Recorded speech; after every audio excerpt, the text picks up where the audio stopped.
Okay, hi class. This first lesson we're going to do is on circle vocabulary. We have several vocabulary words that we need to go over to start our circles unit. The four that we're going to cover today are chords, diameters, radii, that's the plural for radius, and tangents. I want to tell you, when you're taking notes with these videos, please be sure to pause and copy down what I have on these notes. You will be able to use these notes for your assignment today, and you will need these notes for the quiz on Friday. So remember, pause, rewind as you need to. Okay, let's go to the first vocabulary term, and that is a chord.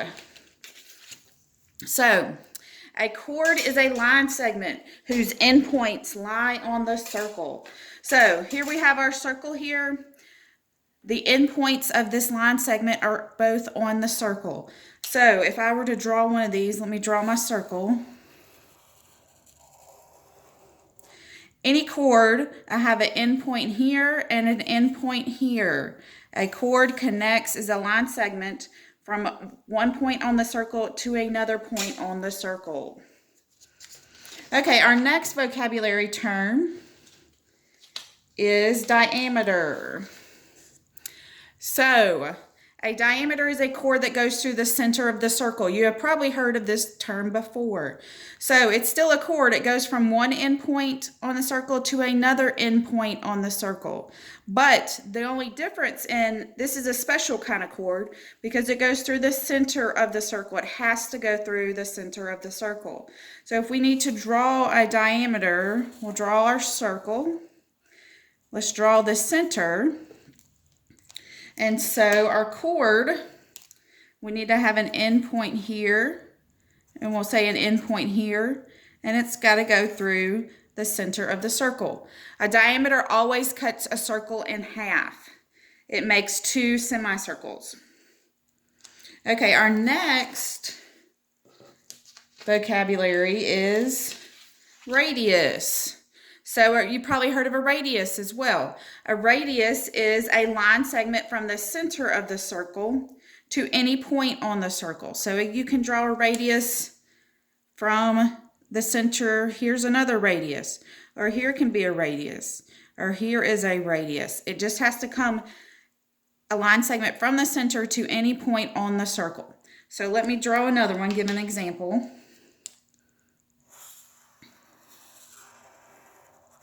So here's our circle, here's our center. Well, if I have a line segment that goes from the center to the circle, that's our radius. Now, and also a radius, since it's going from the center to a point on the circle, it is going to be half the length of the diameter. Because if I were to continue the other direction with that radius, with another radius, that would be a diameter. So two radii, or radius, make up a diameter. So for example, if we have a diameter, our diameter is 10, then our radius would be half of that. We would take 10 and divide it by 2, which would give us 5.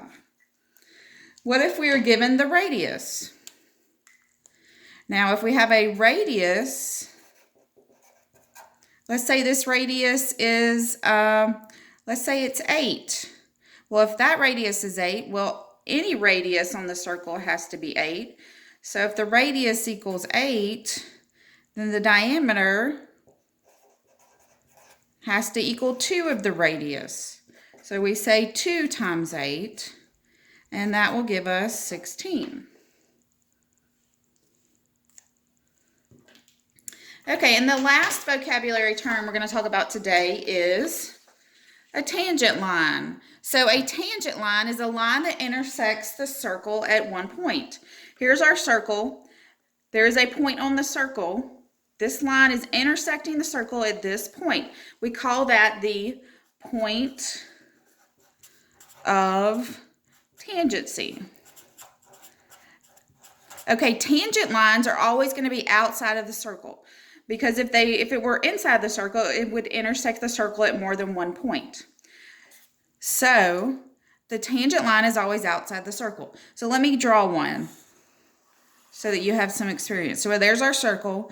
I'm going to say, well, it's going to intersect the circle down here. So we're just going to extend a line from that point. This is our point of tangency. This is the point on the circle that this line intersects the circle. That is called the point of tangency.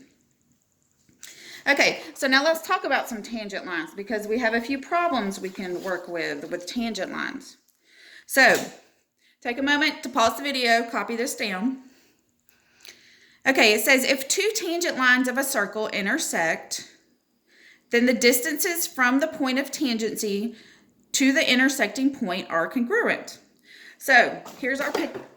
Sorry about that, you guys. I'm sure that was funny. Okay, so here's our picture here. We have our line. This is our tangent line. It intersects the circle at X. Here's our other tangent line. It intersects the circle at Z. Well, but they are also intersecting each other at Y here. So since these two lines are tangent lines to the same circle, since they intersect the same point outside of the circle, then from Z to Y and X to Y are congruent.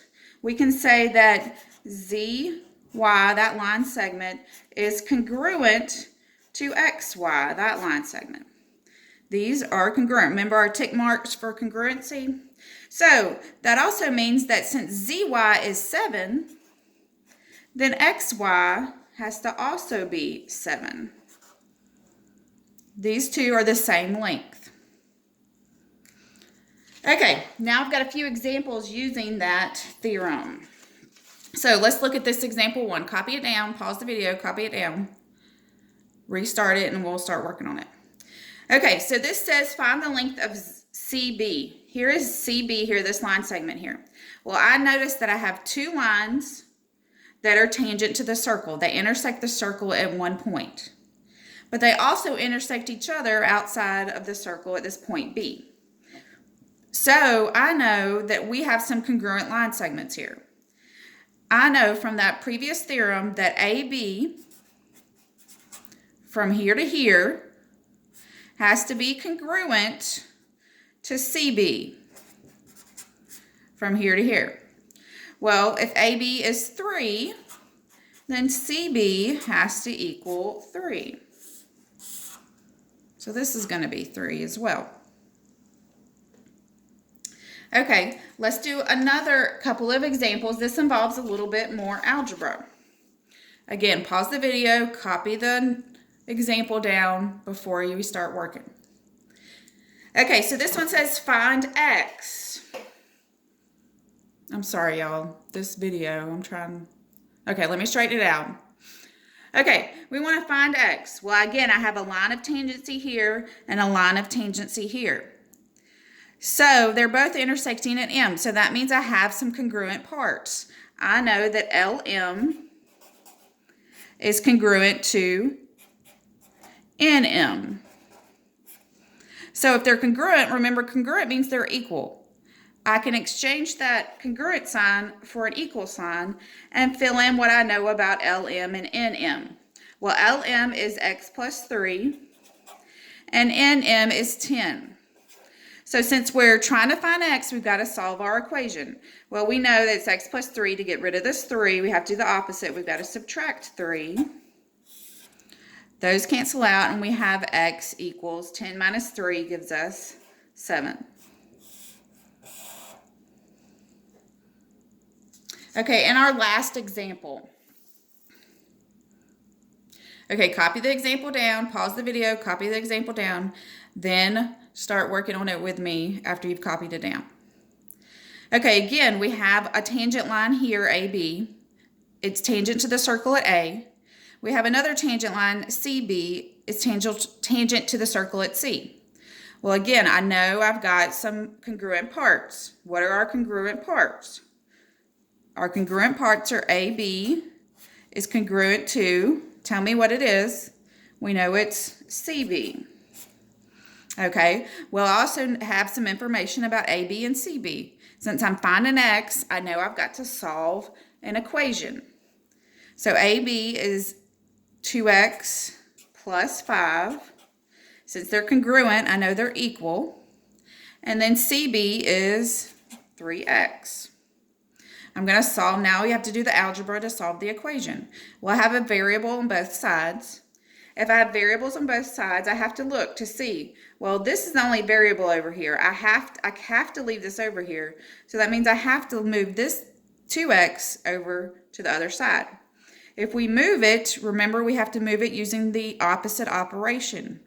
This 2X is positive. So we have to do the opposite, which means we have to subtract it. We have to make it negative.